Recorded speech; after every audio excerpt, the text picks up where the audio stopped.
Firman Tuhan diambil dari Mazmur 139. Dengarlah firman Tuhan. Untuk pemimpin biduan, Mazmur Daud. Tuhan, Engkau menyelidiki dan mengenal aku. Engkau mengetahui kalau aku duduk atau berdiri. Engkau mengerti pikiranku dari jauh. Engkau memeriksa aku kalau aku berjalan dan berbaring. Segala jalanku Kau maklumi. Sebab sebelum lidahku mengeluarkan perkataan, sesungguhnya semuanya telah Kau ketahui ya Tuhan. Dari belakang dan dari depan Engkau mengurung aku, dan Engkau menaruh tangan-Mu ke atasku. Terlalu ajaib bagiku pengetahuan itu, terlalu tinggi, tidak sanggup aku mencapainya. Kemana aku dapat pergi menjauhi roh-Mu? Kemana aku dapat lari dari hadapan-Mu? Jika aku mendaki ke langit, Engkau di sana. Jika aku menaruh tempat tidurku di dunia orang mati, di situ pun Engkau. Jika aku terbang dengan sayap fajar dan membuat kediaman di ujung laut, juga di sana tangan-Mu akan menuntun aku, dan tangan kanan-Mu memegang aku.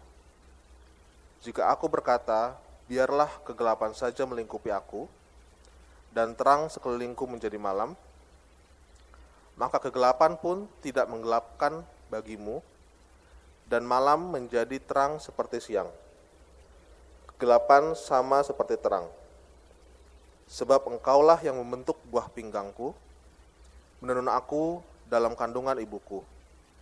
Aku bersyukur kepadamu oleh karena kejadianku dahsyat dan ajaib. Ajaib apa yang Kau buat, dan jiwaku benar-benar menyadarinya. Tulang-tulangku tidak terlindung bagimu.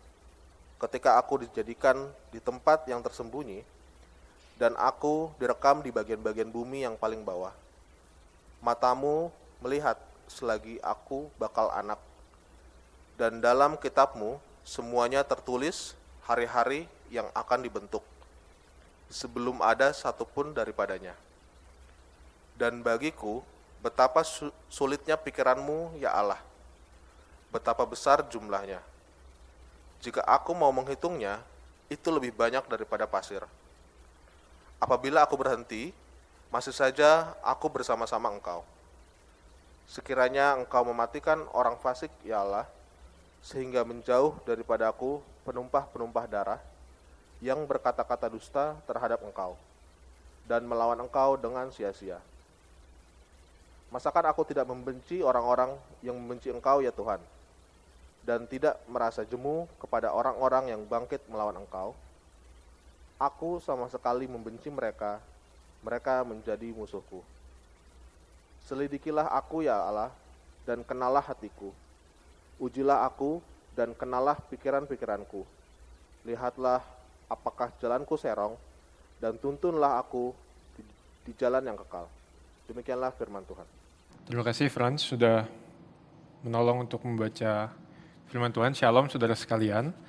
Untuk saudara yang pertama kali hadir di sini, perkenalkan nama saya Oswin. Saya adalah salah seorang pelayan penuh waktu di Covenant City Church, yaitu sister church dari GPC yang beribadah di daerah Kebon Sirih. Ya saudara, selalu menjadi sebuah sukacita dan kehormatan bagi saya untuk diberikan kesempatan memimpin perenungan firman Tuhan di sini ya saudara. Sebelum kita mulai perenungan firman Tuhan, saya mau ajak kita untuk sama-sama bisa tunduk kepala. Saya mau ajak kita untuk berdoa. Mari kita berdoa minta pimpinan Tuhan. Allah Bapa di surga, kami mengucap syukur Kau berikan kami kesempatan untuk bangun pagi hari ini Tuhan. Berkumpul, memuliakan, memuji nama-Mu. Dan sekarang tiba waktunya untuk mendengarkan firman-Mu ya Tuhan. Kiranya Engkau pakai hamba-Mu ini, biar apa yang hamba ucapkan bukanlah sekedar pemikiran manusia, tapi kebenaran-Mu saja. Tuhan tolong setiap kami di sini, biar Engkau buka telinga, pikiran, dan hati setiap kami, supaya kebenaran yang ditanam boleh bertumbuh dan berbuah dalam kehidupan kami. Pimpin sertai kami Tuhan, dalam nama-Mu Yesus Kristus kami berdoa. Amin. Ya, saudara, jadi sebagai seorang Kristen, salah satu istilah atau pernyataan teologi yang paling sering saya dengar adalah Tuhan yang kita sembah adalah Allah yang maha, gitu ya, maha tahu, maha kuasa, maha hadir, maha segalanya. Baik melalui mimbar atau bahkan di kelas-kelas sekolah minggu sekalipun, ini adalah sesuatu yang sering kali diajarkan kepada orang Kristen. Dalam bahasa Indonesia, kata maha itu adalah kata serapan dari bahasa Sanskerta yang artinya agung atau hebat gitu ya. Dan dalam praktik sehari-harinya, kata maha ini jadi imbuhan yang menggambarkan sesuatu yang teramat, sesuatu yang paling. Jadi maha kuasa itu paling berkuasa, maha hadir itu paling hadir. Titik tertinggi dari sesuatu yang tidak ada duanya. Saudara, saya pikir ini adalah deskripsi yang sangat baik untuk menggambarkan Allah kita sebagaimana Alkitab menggambarkan Allah. Tapi saudara, walaupun secara bahasa mungkin kita bisa dengan cukup baik menangkap sifat Allah yang serba maha ini, pertanyaan yang saya mau ajak kita renungkan hari ini adalah apakah pikiran dan hati kita sudah menangkap dan mengerti dengan baik bagaimana kita yang serba terbatas bisa berelasi dengan Allah yang serba tidak terbatas. Kita yang maha terbatas berelasi dengan Allah yang maha tidak terbatas. Gimana ya caranya gitu, saudara? Saya suka bayangkan relasi kita dengan Tuhan itu seperti relasi antara seorang yang buta dengan seorang yang melihat gitu ya. Jadi bayangkan ada dua orang, saudara. Satu orang buta, satu orang melihat, mereka sedang duduk dan mereka berbincang-bincang tentang apa artinya atau bagaimana sih melihat. Jadi melihat itu seperti apa itu warna, apa itu lukisan, apa itu keindahan visual dan sebagainya. Bayangkan ya saudara, kedua orang ini lagi berbincang. Terus si orang buta ini bertanya, warna merah itu seperti apa ya? Atau dia tanya, lukisan itu sebuah papan, tapi kenapa orang bisa bilang indah ya? Karena dia pegang lukisan ini cuma sebuah papan yang rata. Kenapa papan yang berbeda bisa menimbulkan reaksi yang berbeda? Saudara coba bayangkan bagaimana caranya si orang yang melihat ini bisa menjelaskan warna merah kepada si orang buta ini. Saudara bisa jawab sendiri ya, karena saya juga nggak tahu gimana cara jelasinnya, gitu ya. Karena keterbatasan si orang buta ini membuat dia tidak bisa menangkap keindahan yang dimiliki, yang dimengerti oleh si orang yang bisa melihat. Dan sebagaimana orang buta dan orang melihat bicara tentang apa arti yang melihat, begitu pula sebenarnya kita yang terbatas pengetahuannya berusaha mengerti Allah yang tidak terbatas pengetahuannya.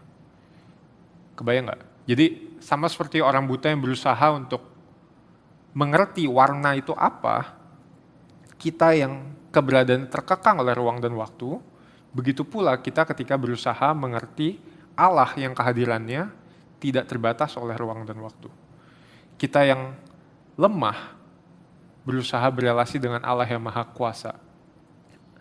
Mungkin secara gagasan kita bisa sampai titik tertentu menangkap, tapi kita tidak akan pernah bisa mengerti atau menangkap secara utuh Allah yang maha kuasa, Allah yang maha hadir, Allah yang maha tahu ini seperti apa.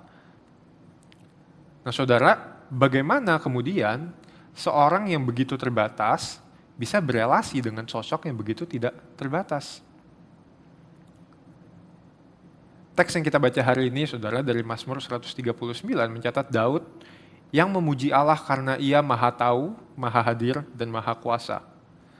Dan dari pujiannya ini kita akan melihat bagaimana Daud menggambarkan relasinya dengan Allah. Kita akan belajar dari sini dan kita akan lihat bagaimana kita bisa memandang relasi kita dengan Allah. Bagaimana kita yang terbatas bisa berelasi dengan Allah yang tidak terbatas. Saudara, ada 3 hal yang saya mau angkat dari teks ini. Inilah 3 poin khotbah kita hari ini. Ini agak membingungkan karena ada angka-angkanya ya. Tapi yang pertama, saya mau angkat ada 3 sifat Allah tidak terbatas yang dituliskan oleh Daud. Yang kedua, ada 2 respons manusia terhadap Allah.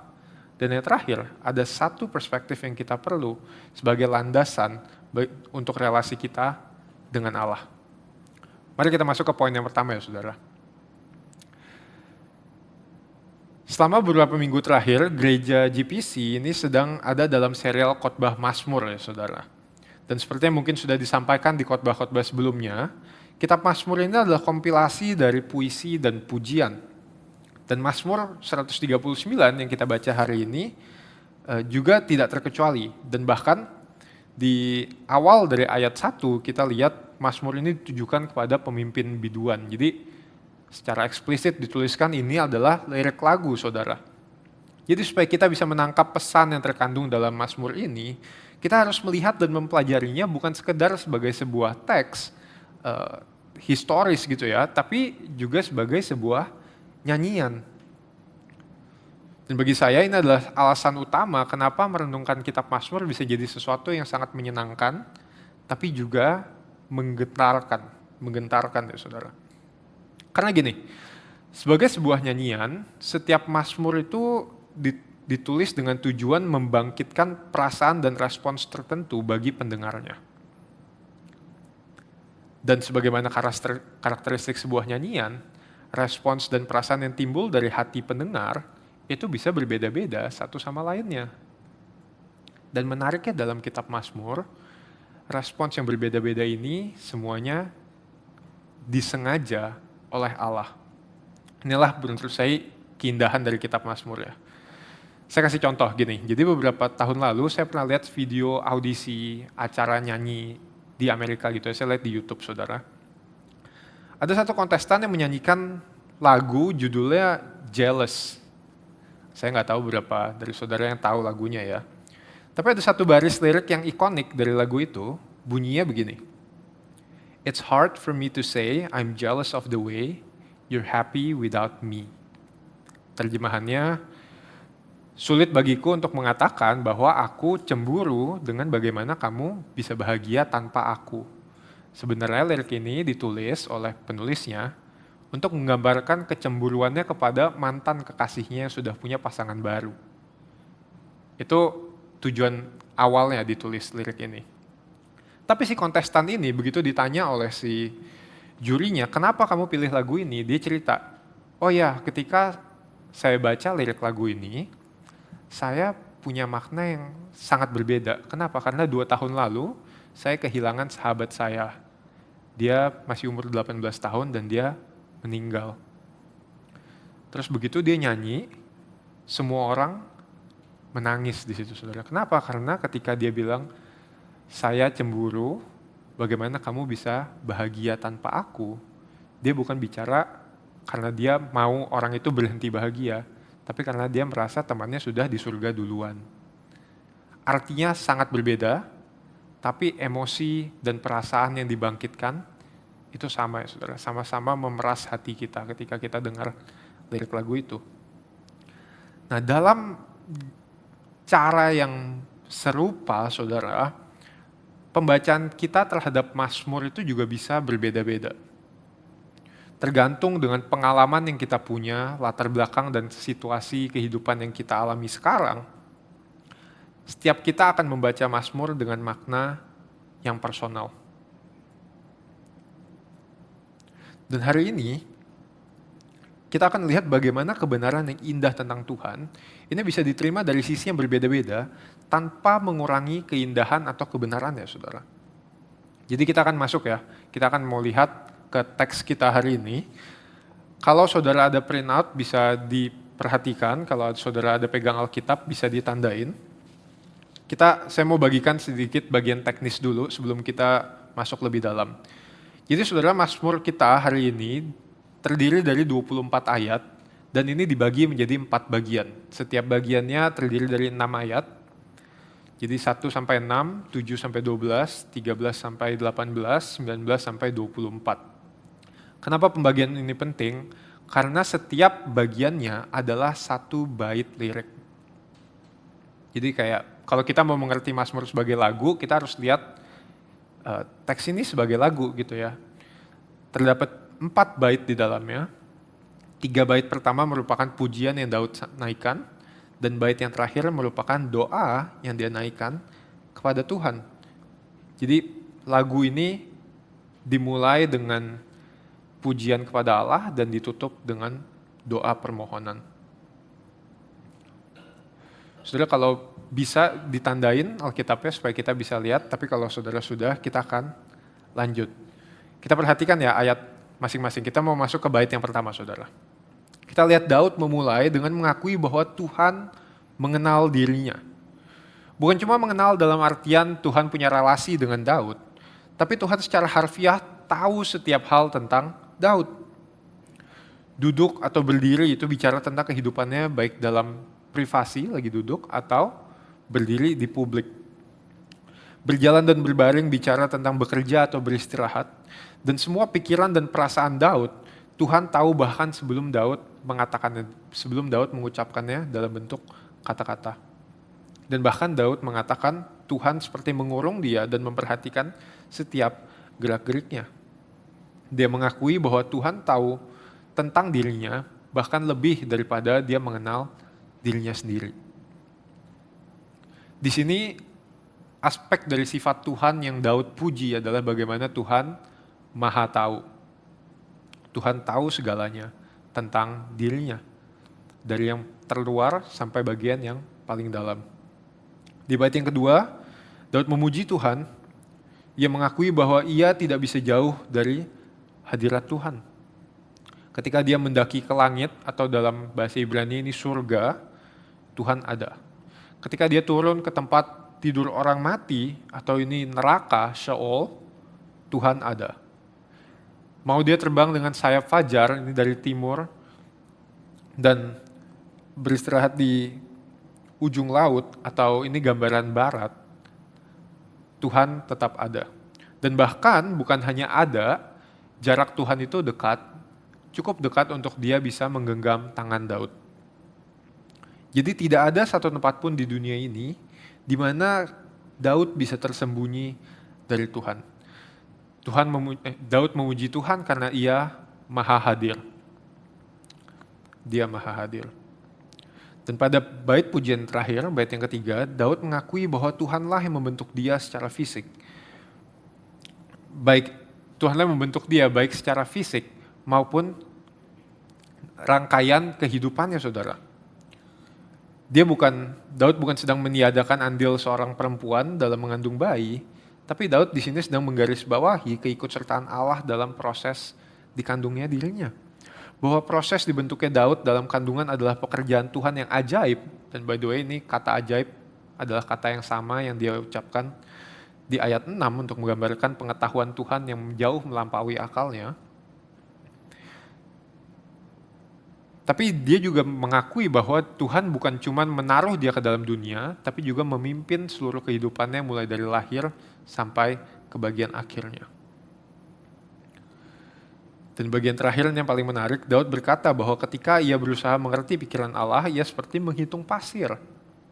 Bahkan ketika ia tidak mampu dan berhenti, Tuhan tetap hadir dan bekerja. Jadi di sini Daud mengangkat Tuhan yang maha kuasa. Tuhan selalu berkuasa terlepas dari kemampuan atau ketidakmampuan kita. Saudara, saya mau kita ingat 3 hal ini, karena ini yang menjadi inti dari refleksi kita terhadap relasi kita dengan Allah. 1, Tuhan itu maha tahu, tidak ada yang tersembunyi daripadanya. Tuhan maha hadir, tidak ada yang bisa pergi menjauh daripadanya. Dan ketiga, Tuhan maha kuasa, tidak ada yang bisa menahan apa yang Tuhan lakukan. 3 aspek inilah, 3 sifat inilah yang Daud angkat tentang Tuhan sebagai pujian kepadanya. Saudara, tapi dari aspek-aspek atau sifat-sifat Allah yang diangkat ini, kira-kira sebagai sebuah nyanyian, sebenarnya perasaan seperti apa yang sebenarnya Daud sedang ingin gugah dalam pendengarnya, dalam setiap pembacanya? Apa yang menjadi dorongan dari lagu yang ditulis oleh Daud ini? Dan ternyata tidak sesimpel jawabannya adalah A, B, atau C, saudara. Kita mau lihat ya, setidaknya ada 2 respons yang bisa muncul ketika kita mendengar kebenaran yang dipujikan oleh Daud ini. Kita masuk ke poin yang kedua. Saudara ingat tadi saya sempat bilang kalau situasi dan latar belakang kita akan mempengaruhi bagaimana kita meresapi lirik sebuah nyanyian ya. Dan untuk mengerti bagian ini, kita harus tahu bahwa ada satu tema yang sangat kental dalam kitab Mazmur yang sudah mulai bahkan sejak Mazmur yang pertama. Ada gagasan bahwa dalam dunia ini ada dua macam orang. Satu yang hidupnya fasik dan satu yang hidup berkenan kepada Tuhan. Satu hidup dalam Tuhan, satu hidup di luar Tuhan. Dan tema serupa sebenarnya itu juga muncul dalam teks ini. Nanti kita akan lihat bagaimana ternyata interaksi antara kehidupan orang fasik dan umat Allah ini ternyata lebih kompleks daripada yang mungkin terlihat gitu ya. Nggak selalu hitam putih.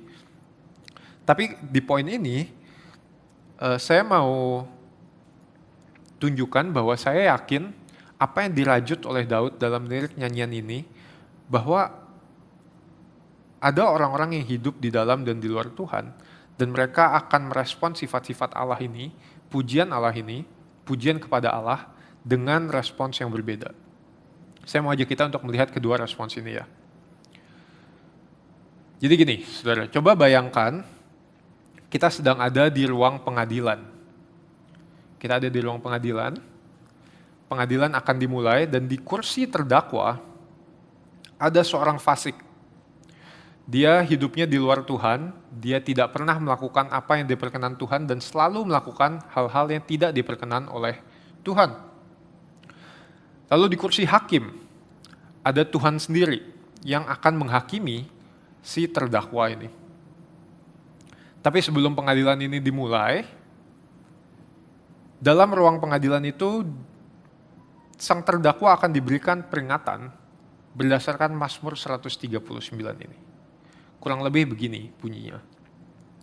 Sebelum kamu membela diri, ketahuilah hal-hal ini. 1. Tuhan, hakimmu ini, ia maha tahu. Jadi Tuhan tahu semuanya, apa yang kamu lakukan dan tidak lakukan, apa yang kamu lakukan di publik maupun di dalam privasi, apa yang kamu rencanakan dan bahkan apa yang belum pernah kamu katakan, Tuhan tahu semuanya.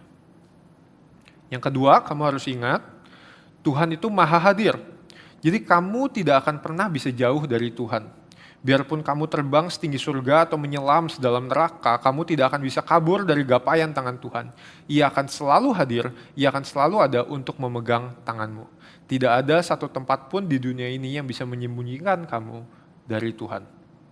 Dan yang ketiga, Tuhan itu maha kuasa. Ia telah menciptakan langit dan bumi, ia juga yang menciptakan kamu. Ia berkuasa bukan hanya untuk menaruh kamu di bumi, tapi juga untuk menentukan arah kehidupan kamu. Tidak ada yang bisa dilakukan manusia untuk menghentikan apa yang Tuhan hendak lakukan. Ini sebelum si terdakwanya memberikan alibi gitu ya saudara ya. Kira-kira, kalau saudara jadi terdakwa itu, jadi orang fasik yang akan memberikan pembelaan, tapi sebelumnya diberikan peringatan seperti itu.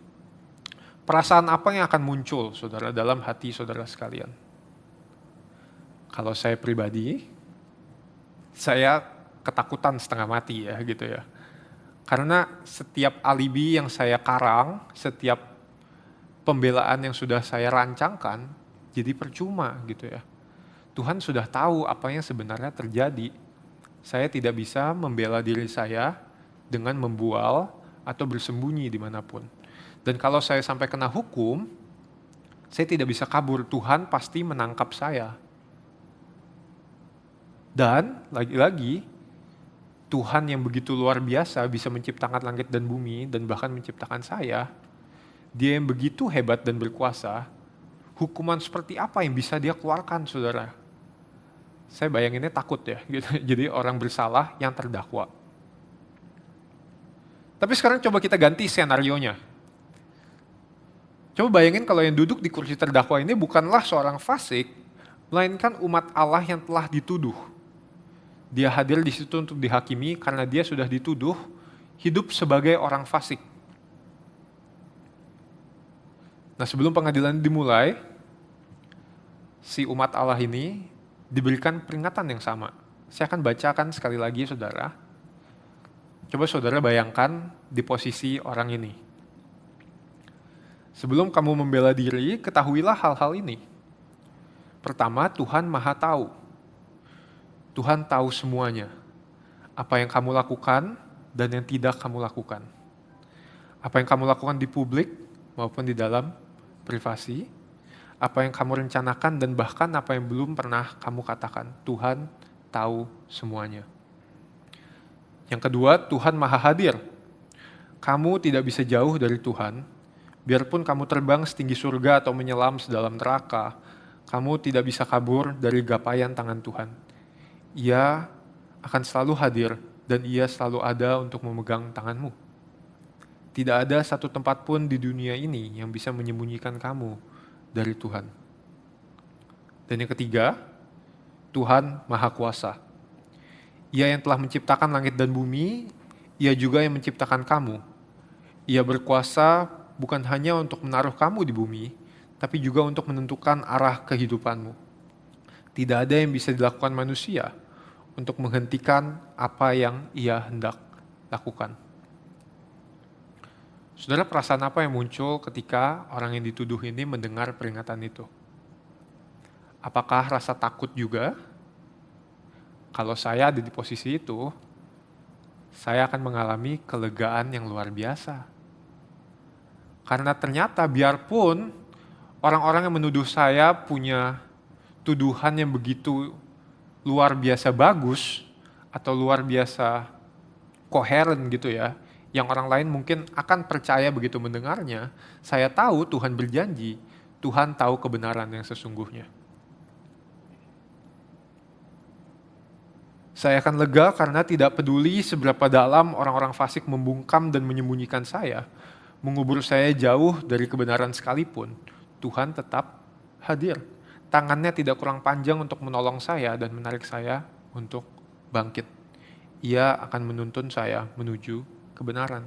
Dan terakhir, tidak peduli siapapun yang berusaha mencelakakan saya, tidak peduli seberapa kuat dia, Tuhan lebih hebat. Dia yang mampu menciptakan saya, Ia yang mengatur jalan hidup saya. Tidak ada kuasa manapun yang dapat melawan Tuhan. Saudara, peringatan yang saya bacakan itu sama persis.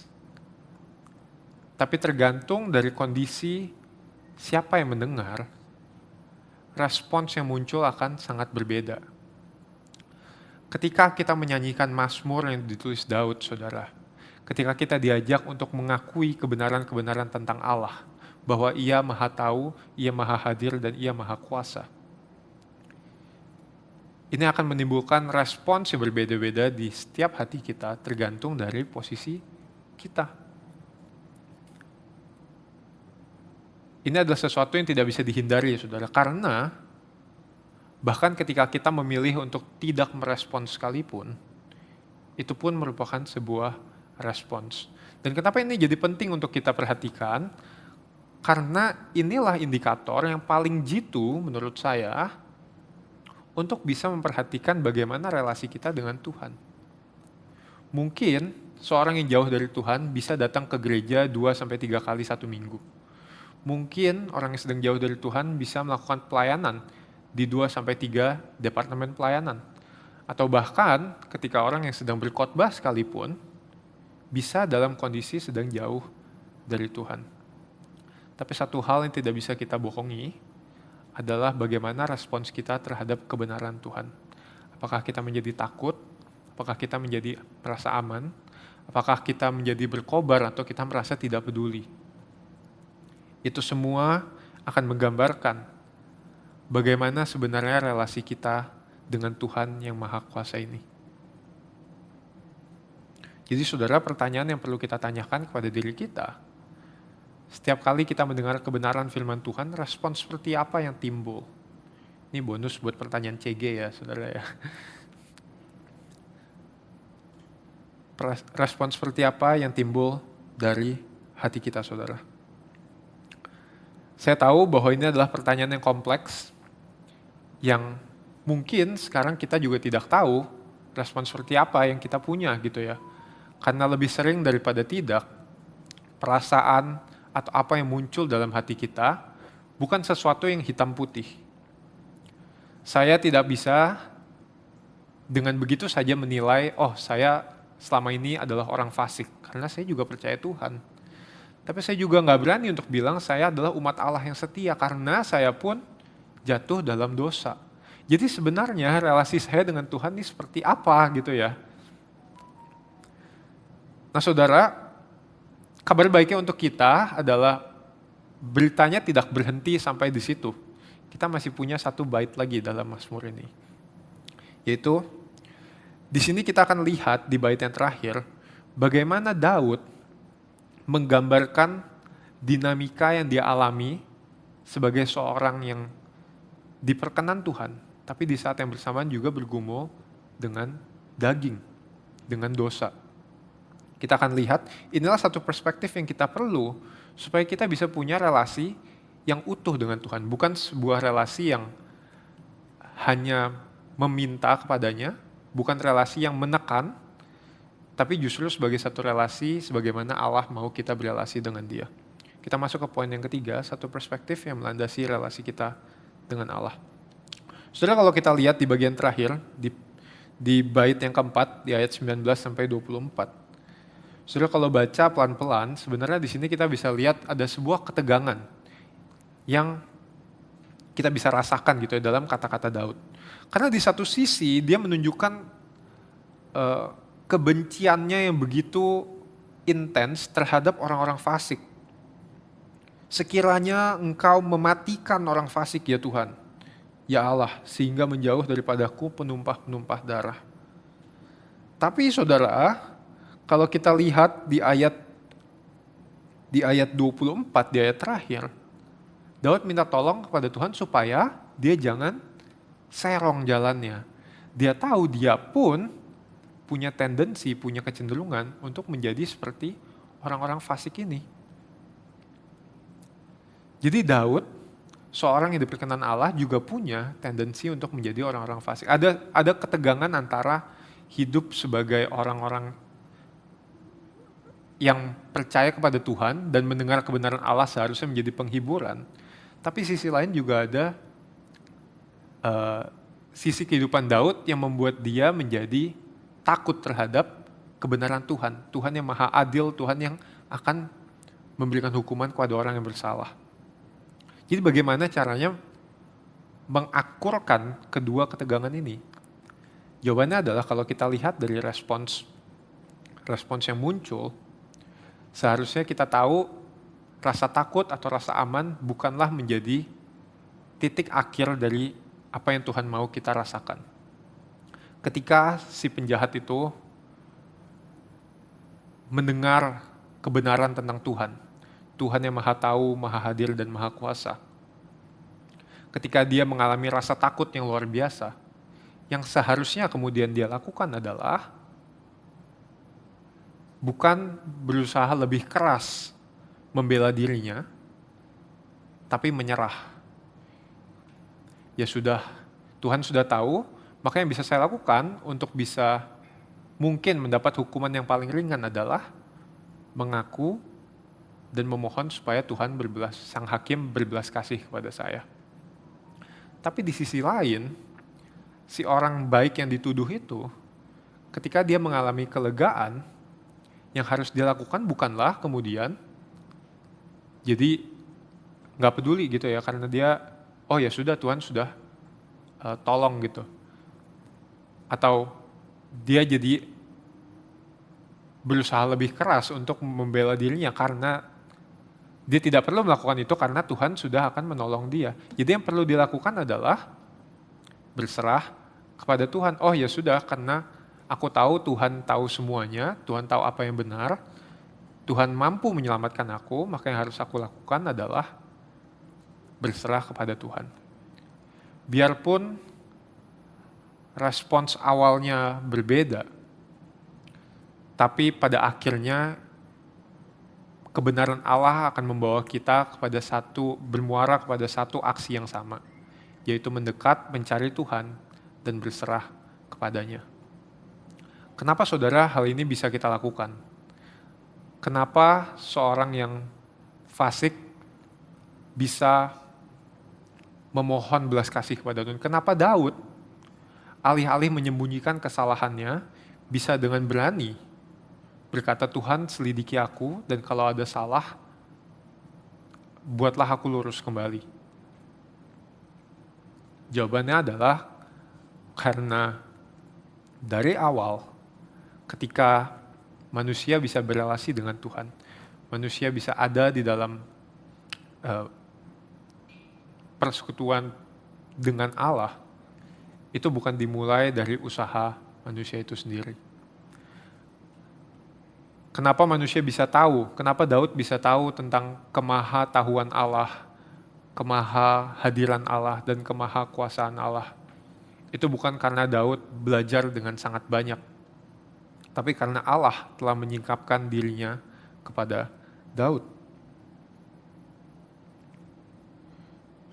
Jadi saudara, ketika Allah yang sudah memulai, tidak bisa manusia yang memberhentikan. Tidak bisa karena manusia dosanya begitu banyak, sehingga pengampunan yang Allah tawarkan itu jadi tidak valid. Dan ini terbukti. Bukan cuman dalam kata-kata di Alkitab kita, tapi sungguh terjadi 2000 tahun yang lalu. Ketika Tuhan sungguh-sungguh mengeluarkan semuanya. Tuhan tidak menyisakan sedikit pun. Hanya supaya kita bisa diselamatkan. Dia memberikan anaknya yang tunggal, Yesus Kristus, yang hidupnya sempurna, supaya kita, orang-orang yang berdosa, bisa bersekutu kembali dengan Dia, bahkan ketika hidup kita tidak sempurna. Jadi saudara, dari dua respons yang mungkin muncul, yang sebelumnya kita bahas di poin sebelumnya. Walaupun mungkin kelihatan satu respons itu lebih baik dari respons lainnya, kabar baiknya buat kita adalah bukan perasaan kita yang Tuhan pedulikan. Bukan masa lalu kita yang Tuhan pedulikan, tapi Tuhan peduli kepada setiap kita. Tuhan peduli kepada setiap kita, dan yang Ia inginkan bukanlah kita hidup sempurna, tapi Ia mau kita berserah kepadanya. Sebagaimana Daud bisa mendapat ketenangan bukan karena hidupnya sempurna. Kita tahu Daud hidup penuh dengan dosa. Mungkin gak penuh ya saudara, tapi kita tahu Daud berdosa. Tapi dia punya satu confidence dalam Tuhan, bahwa dia bisa meminta Tuhan untuk melihat seluruh borok dan cacatnya, dan Tuhan tidak akan meninggalkan dia. Bahwa ketika Tuhan Maha Tahu, Tuhan tahu apa yang sesungguhnya ada di dalam hatinya ketika dia berusaha untuk hidup berkenan kepada Tuhan namun tetap terjatuh. Ketika dia bilang Tuhan Maha Hadir, Tuhan mengurung dia. Dia tahu Tuhan bukan sedang menekan dia, menghalangi dia dari mengalami hal-hal yang baik, tapi Tuhan melindungi dia. Dan ketika dia bilang Tuhan itu berkuasa, Daud tahu bahwa Tuhan berkuasa bukan untuk kehendak dirinya sendiri, bukan semena-mena, tapi Ia menggunakan kuasanya untuk mengekspresikan kasih-Nya secara khusus kepada kita ciptaannya. Saudara, Mazmur ini memanggil kita untuk, ada dua hal yang Mazmur ini panggil kita untuk lakukan, ya saudara. Jika hari ini engkau adalah seorang yang berbeban berat, yang merasa diikat, ditekan, dan terkekang oleh dosa, kebenaran Tuhan yang mungkin menimbulkan ketakutan, bukan ditujukan untuk mengusir, tapi untuk memanggil kita pulang, supaya setiap yang berdosa boleh mengaku dan bertobat. Supaya kita bisa mengalami kasih yang Tuhan tawarkan kepada kita. Tapi di sisi lain, bagi kita yang merasa aman, bagi kita yang merasa kelegaan ketika kita mendengar kebenaran Tuhan, kebenaran ini adalah panggilan bagi kita untuk tidak sombong, untuk mengingat bahwa segala yang kita punya, baik itu materi maupun keselamatan yang kita punya sekalipun, kesempatan kita untuk mengenal Allah, untuk beribadah, memuji Dia, dan berelasi dengan Dia adalah karunia yang Ia berikan kepada kita, bukan karena kita mengusahakannya. Saudara, biarlah kebenaran Allah ini bisa menjadi penghiburan dan kekuatan yang datang kepada kita dalam berbagai masa kehidupan kita, baik ketika kita sedang bergumul maupun sedang berbahagia. Baik ketika kita sedang merasa jauh ataupun dekat dengan Tuhan. Biarlah ini jadi pengingat buat kita. Tuhan selalu tahu apa yang terjadi dalam hati kita. Tuhan selalu hadir dalam masalah yang paling gelap sekalipun. Dan Tuhan selalu berkuasa untuk menolong kita. Tapi di sisi lain, Tuhan tahu segala niatan buruk yang mungkin muncul di balik dari perkataan baik kita. Tuhan selalu hadir untuk memberikan hukuman pada mereka yang bersalah, dan Tuhan tidak bisa dihalangi untuk menjalankan kuasa-Nya. Biar ini jadi pengingat bagi kita untuk terus hidup berserah kepada Tuhan, apapun situasi kehidupan kita. Mari kita sama-sama berdoa. Allah Bapa di surga, kami mengucap syukur hari ini Engkau mengingatkan kami, ya Tuhan, bahwa kebenaran-Mu bisa jadi sesuatu yang menakutkan, tapi juga bisa jadi sesuatu yang menghibur buat kami.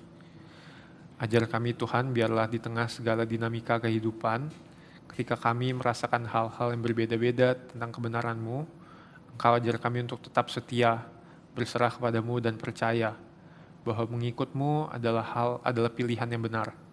Mengikut-Mu adalah pilihan yang paling berharga, ya Tuhan. Ingatkan kami selalu karena kami lemah, ya Tuhan. Dalam nama-Mu Yesus Kristus kami berdoa. Amin.